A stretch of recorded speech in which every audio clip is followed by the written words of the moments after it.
आज अमृतसर के संजोग होटल में नेशनल फेडरेशन इंडियन रेलवे की ओर से एक विशेष मीटिंग की गई। इस मीटिंग में रेलवे के समूह लीडरशिप पहुंचे, नई पेंशन स्कीम को रद्द करने की मांग की। उन्होंने बताया कि अगर सरकार हमारी मांगे नहीं मानती तो आने वाले दिनों में भारी प्रदर्शन किया जाएगा और इसका नतीजा आने वाले 2024 के इलेक्शनों में सरकार को भुगतना पड़ेगा। इस मौके में दिल्ली से आई समूह लीडरशिप को सम्मानित भी किया गया। अमृतसर से सुखविंदर कोहली की रिपोर्ट, आई भारत। लोग जो है जी सर, अपना नाम अपना बता नाम लेके जो आज की मीटिंग है, जो आज की मीटिंग है वो अपना नाम बता M Raghavaiah, general secretary national federation of Indian railwaymen, new Delhi. National federation of Indian railwaymen का वर्किंग कमेटी मीटिंग अमृतसर में चल रहा है। हमने 23 तारीख सुबह में पहुंचे अमृतसर नगरी। पूरा भारत से रेल कर्मचारियों का लीडर्स अमृतसर पहुंच गए। ये वर्किंग कमेटी में भाग लेने के लिए आए। अभी चर्चा चल रहा है। हमारा मेन डिमांड है रेलवेज में नया पेंशन स्कीम को रद्द करना।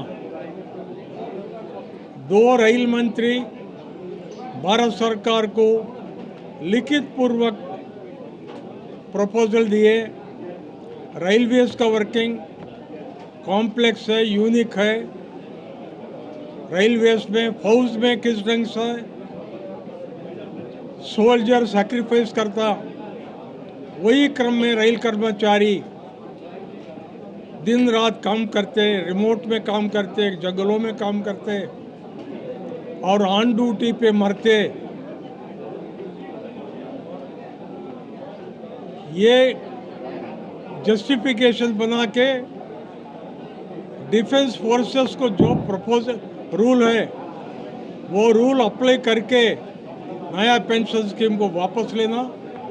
पुराना पेंशन स्कीम 2004 जनवरी से पहला थी, वो कंटिन्यू करने का प्रपोजल गई है, लेकिन भारत सरकार नहीं मानी। एनएफआर वर्किंग कमेटी आज का मीटिंग में हम प्रस्ताव पास किया, वो कापी आपको मिलेगी। सुप्रीम कोर्ट जजमेंट क्या बोली, Nakara versus Union of India judgement में पेंशन भिक्षा नहीं, डोनेशन नहीं, बख्शीश नहीं है, दान नहीं है। पेंशन कर्मचारी का जन्म हक है। जब 60 साल एज में रिटायरमेंट लिएगा, वो वेज एज में उसे सामाजिक रक्षा देने के लिए बनाया या और भी मजबूत करने का आदेश सुप्रीम कोर्ट दी, लेकिन आदेश को उल्लंघन करके एनडीए सरकार ने जनवरी 2004 में अमल किया। हम नहीं छोड़ेंगे, हमारा संघर्ष जारी रहेगी। अगले दिनों में पूरा 13 लाख रेल कर्मचारियों को, परिवार को भी मोबिलाइज करके हम संघर्ष करेंगे, एनपीएस को भगाएंगे। अगर नहीं भगाएगा तो सर क्या किया जाएगा बाद में? अगर ये एमपीएस नहीं वापस, पुरानी पेंशन नहीं बहाल की जाती तो फिर क्या एक्शन करेंगे आप? मैं अभी बोला आपको, हिंदी में बोला मैं। हिंदी में तो बोला, लेकिन संघर्ष करेंगे बोल तो क्या है? संघर्ष क्या है? एनएफआर का अधिवेशन होगी हैदराबाद में, अगस्त सितंबर 2022 में होगी। 15,000 डेलीगेट्स भाग लेंगे। वो अधिवेशन में कब करना, कैसा करना, हड़ताल मोबिलाइजेशन कैसा करना, वो डेलीगेट सेशन में हम फैसला करेंगे। Thank you sir. मैं गुमान सिंह मेरा नाम है। मैं national federation of Indian railwaymen NFIR का अध्यक्ष हूँ। ये वर्किंग कमेटी मीटिंग है। अभी डॉक्टर एम राघवయ్య जी ने इसका मीटिंग का पर्पस बता दिया।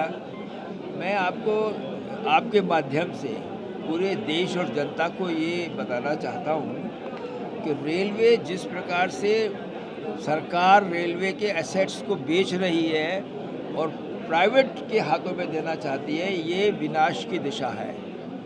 ये रेल बर्बाद हो जाएगी और रेलवे यूज़र्स आज जिस बात को समझ नहीं रहे हैं वो बाद में उनको पछताना पड़ेगा। और यदि ऐसा हो गया तो उसको आने वाली कोई भी सरकार उसको रिवर्स करने में उसको बहुत ताकत पड़ेगी। जो डैमेज हो जाएगा, डैमेज ठीक नहीं हो पाएगा। जिस प्रकार इंग्लैंड के अंदर प्राइवेटाइज करने के बाद में इंग्लैंड में रेलवेज़ को संभालना मुश्किल हो गया था, वो स्थिति भारत भी हो जाएगी। और भारत की जो रेलवे है वो बहुत बड़ी रेलवे है जिसमें देश की इकोनॉमी टिकी हुई है और देश का यातायात का सबसे बड़ा साधन है। तो मेरा आप NFIR का प्राइवेटाइजेशन को लेकर के हमेशा विरोध रहा है और इसके लिए रेलवे के स्टेक होल्डर से सारे उन्होंने भी एक यूनिटी बनाई है, एक फोरम है जो इसका विरोध कर रहा है।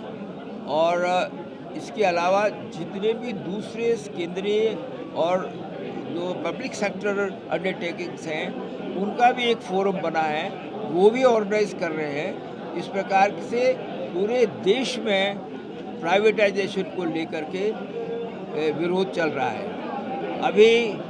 अब आपका क्वेश्चन ये स्वाभाविक क्वेश्चन ये हो सकता है कि यदि प्राइवेटाइजेशन की बात को यदि रिवर्स नहीं किया तो हमारा क्या एक्शन होगा। ये आपका स्पॉन्टेनियस एक्शन हो सकता है। तो देखिए ये प्रजातंत्र है। पहले कोशिश ये होती है, हमारा कर्मचारियों का ब्रह्मास्त्र है हड़ताल। तो हड़ताल तो अंतिम शस्त्र है। हम प्रदर्शन करके, जुलूस निकाल के, मीटिंग करके, धरना दे करके, ये सब करके सरकार को जताना चाहते हैं। और सरकार का उत्तरदायित्व है कि जन भावनाओं की, जन की नाड़ी को समझे और उसी अनुसार वो नीतियों को रिफॉर्म करें। अभी आपने किसान आंदोलन में देखा, 3 कानून का विरोध किया। विरोध क्या हुआ? विरोध सस्टेन्ड स्ट्रगल हो गया। 11 महीने के बाद में जो सरकार अड़ी हुई थी कि हम तीनों कानून वापस नहीं लेंगे, अंततः उनको वापस लेना पड़ा। वही स्थिति आ जाएगी। उससे क्या होगा? 11 महीने में किसानों ने, देश ने कितनी बर्बादी सही। तो ये सरकार की इस नीति को लेकर के पूरे देश को सफ़र करना पड़ेगा। इसमें तो ये तो राष्ट्रीय नीति है, इसमें न केवल कर्मचारी, पूरा भारत का जनमानस भी इससे दुखी होगा। तो एक तो है। दूसरा मैं ये कहना चाहता हूँ कि रेलवे के संचालन में अभी नया ट्रैक चल रहा है। अभी 14,000 किलोमीटर ट्रैक चला है। उसके लिए मेंटेनेंस के लिए आदमी नहीं है। पोस्टों की, नए पोस्टों के क्रिएशन पे इन्होंने रोक लगा रखी है। तो जब नई चीज़ें आएंगी तो उसके लिए, उसको मेंटेनेंस के लिए आदमी कहाँ से आएंगे? क्योंकि ट्रैक तो ऐसी चीज़ है जिसके ऊपर गाड़ी दौड़ती है और गाड़ी दौड़ती है तो उसमें tier and wear her moment पे होता है। और उसको टियर एंड वियर को ठीक करने के लिए रेगुलर मेंटेनेंस का आदमी चाहिए। तो रेल प्रशासन को कुछ समझ है लेकिन सरकार को समझ नहीं है। वो रेल के काम को जानते नहीं है। रोक लगा दो, मैन पावर कम कर दो। मैन पावर जहाँ ज़्यादा है कम करने में हमें आपत्ति नहीं है। NFIR ने कभी भी ये कभी नहीं चाहा कि कर्मचारियों को अब बगैर काम के तनख्वाह दो। ये हमने कभी नहीं कहा। कर्मचारी रहें और काम रहे। जब काम है तो कर्मचारी होना चाहिए। ठीक है सर। तो ये हमारा एक है। मैंने 2 ही मुद्दों पे आपको बात कही है और मैं अपेक्षा करता हूँ कि आपके माध्यम से पूरी देश की जनता को ये वास्तविकता का ज्ञान होना चाहिए कि जो सरकार नीति से काम कर रही है ये विनाशकाली नीति है। Thank you. मजदूर यूनियन ਦਾ मैं प्रेसिडेंट सोमनाथ मलिक, मेरे नाल डिवीज़न के राकेश कुमार जी और दलजीत सिंह जी हमारे AGS साहब और प्रेसिडेंट हमारे फिरोजपुर डिवीज़न के अश्विनी कुमार जी, जिनके सहयोग से जो आज आपने तीनों व्यक्तियों की, हमारे महापुरुषों का जो आपने आदेश सुना है, उन तीनों व्यक्तियों के हिसाब आशीर्वाद से ये आज का फंक्शन हुआ है। मैं तहे दिल से इन तीनों व्यक्तियों का बहुत बहुत धन्यवाद करता हूँ। अश्विनी जी का, दलजीत जी का और अपने छोटे भाई राजेश जी का, जिनके सहयोग से ये आज वर्किंग कमेटी हुई है। और मैं आशा करता हूँ इस कार्य को ये आगे इसी तरह बढ़ाते रहेंगे URMU को, और URMU का नाम ऊंचा करता रहेंगे। NFIR के महामंत्री डॉक्टर एम गोया ने आपको सबको बता भी दिया क्या हमारा उद्देश्य है और आगे हमने क्या करना है। इसी कड़ी में मैं ज़्यादा ना कहते हुए आप सबका भी पत्रकारों का धन्यवाद करता हूं, जिन्होंने आके इस आयोजन को सफल बनाने में हमारा योगदान दिया। अब राजेश कुमार जी अपने परिचय। मैं Rajesh Kumar, divisional secretary URMU Firozpur division. मैं अपने सेंट्रल प्रेजिडेंट सोमनाथ मलिक जी का धन्यवाद करता है। मेरे नाल साडे assistant general secretary Daljit Singh ji और फिरोजपुर डिवीजन के प्रधान अश्विनी शर्मा जी भी अज मौजूद आ। सब तो पहला मैं मीडिया के साथियों का बहुत बहुत धन्यवाद करना चाहना कि कल भी जी साडी मीटिंग है वह मास जुलूस का भी तुसी कवरेज की, और स्टेशन के उत्ते एक बहुत बड़ा जिहड़ा इकट्ठ रेलवे एम्पलाइज़ ने NPS न्यू पेंशन स्कीम बंद करो दे संदर्भ च कीता सी, उहदी तुसी कवरिंग की और सारे चैनलों च विखाया। मैं उहदा भी थोड़ा धन्यवाद करता। मैं खास करके अज commissioner of police doctor Sukhchain Singh Gill ji का भी बहुत बहुत धन्यवाद करदा, क्योंकि मैं उन्होंने रिक्वेस्ट की थी कि साढ़े 250 डेलीगेट नैशनल जोड़े लीडर है वो आ रहे हैं, क्योंकि डॉक्टर M रघवैया जोड़े साढ़े इंटरनेशनल ट्रांसपोर्ट फैडरेशन के भी लीडर है, वो 232 कंट्रीज़ को भी जोड़ा वो रिप्रजेंट करते पे, जिथे वो ऑल इंडिया रेलवे एम्पलाइज़ के एम्पलाइज़ को फेवर करते हैं, उत्थे वो इंटरनेशनल ट्रांसपोर्ट फैडरेशन जिहदे टोटल 232 कंट्रियां ने मिलकर एक यूनीयन बनाई हुई है, वो ऑल ओवर वर्ल्ड च भी उन्होंने रिप्रजेंट करते हैं, वर्ल्ड लेबर ऑर्गेनाइजेशन च भी उन्होंने रिप्रजेंट करते हैं। मैं फिर सारे साथियों का बड़ा धन्यवाद करता कि कल एक विशाल इकट्ठ नूं जिहड़ा इन्होंने सारे साथियों ने किया, उस मीटिंग नूं फेल करने वास्ते रेल मंत्री और जिहड़ा रेलवे बोर्ड आ पर लगातार लैटरां कड्ढी जांदा सी कि इंपलाइज़ की छुट्टी बंद करो, क्योंकि न्यू पेंशन स्कीम जिहड़ी है वो नो पेंशन स्कीम है, उहदा इंपलाइज़ नूं बहुत वड्डा नुकसान है। पर इंपलाइज़ ने जिथे असी 4000 बंदे का एग्रीगेट किया सी, पर उत्थे 5000 तो ज़्यादा बंदा इकट्ठा हो गया। असी सारे रेलवे इंपलाइज़ का भी बड़ा धन्यवाद करते हैं, पुलिस प्रशासन का भी धन्यवाद करते हैं कि जिन्हों ने बहुत वधिया अरेंजमेंट करके कोई भी जिहड़ा शांतमई ढंग नाल प्रोसैशन खत्म किया। मैं हुण साडे assistant general secretary Daljit Singh ji ये भी लुधियाने तो स्पैशल तौर पर आए आ, साडे प्रधान अश्विनी कुमार जी ये भी लुधियाने तो स्पैशल तौर पर आए। मैं इन्हों रिक्वेस्ट कराँगा कि ये भी 2 मिनट जिहड़ा press note joint general secretary NFIR, general secretary उत्तरी रेलवे मजदूर। ये जो मौजूदा सेंट्रल गवर्नमेंट है, जब से ये सत्ता में आई है, इन्होंने अनाउंस किया, बहुत बड़े बड़े वादे किए, इतने लाख इतने करोड़ आदमियों को, नौजवानों को हम रोज़गार देंगे। लेकिन आज 7 साल से ज़्यादा हो गए इनको सत्ता में, कितने रोज़गार इन्होंने पैदा किए। और दूसरी तरफ आज रेलवे और दूसरे स्टेट गवर्नमेंट के अदारे को लेके सरकारी कर्मचारी 6% हैं, उसको भी ये कम करने की सोच रहे हैं।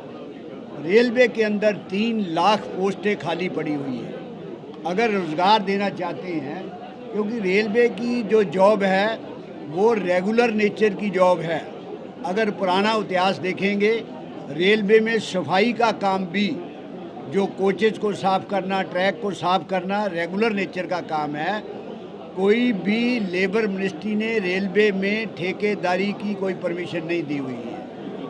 उसके बावजूद भी ज़बरदस्ती हमारे प्रधानमंत्री जी कहते हैं ना मैं खाऊंगा ना खाने दूंगा, लेकिन दूसरी तरफ नीचे से लेके ऊपर तक ये ठेकेदारी प्रथा क्यों बढ़ रही है कि वो कमीशन का सिस्टम है।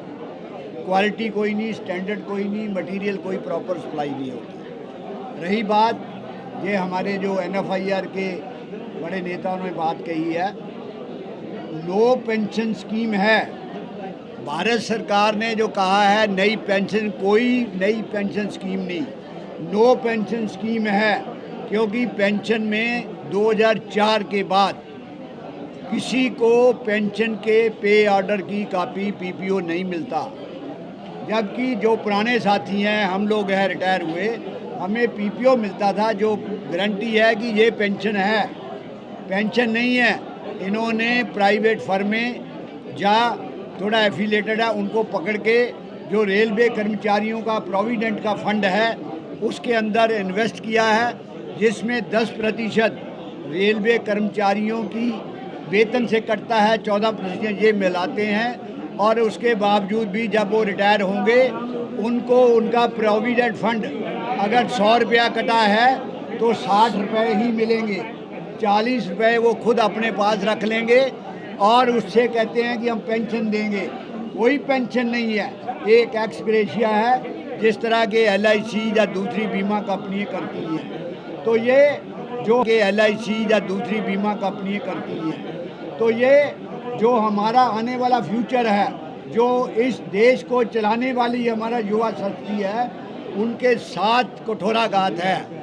नहीं पेंशन ना देना, पेंशन एक अमाउंट नहीं है, पेंशन एक इज्जत की चादर है।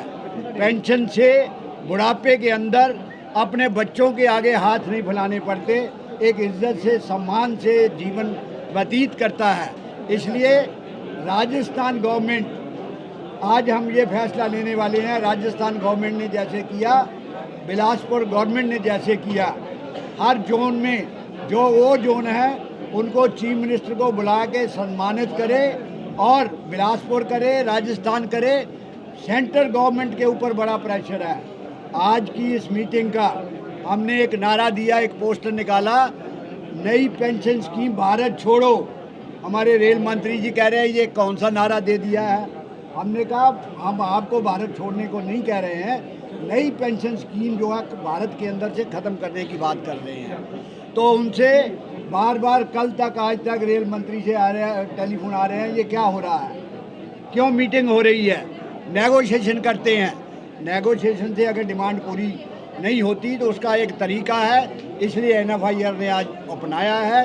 और इस देश के अंदर बेरोजगारी कितनी है, हमने उत्तरीय रेलवे मजदूर यूनियन ने 5 स्टेटों के अंदर इलेक्शन होने से पहले 6 सूत्री एक मांग की है, जिसके अंदर हमने कहा है कि नौजवानों के लिए रोजगार जो पैदा करे, जो नई पेंशन स्कीम को रद्द करे, जो इनकम टैक्स वेतन पे लगता है, क्योंकि वेतन एक प्रॉफिट नहीं है, वेतन हमारी 30 दिन की कमाई उसके बदले में एक मजदूरी है, उसको इनकम टैक्स नहीं लगना चाहिए, उसको बंद करे, नई जॉब क्रिएट करे, उस कैंडिडेट को वोट दो।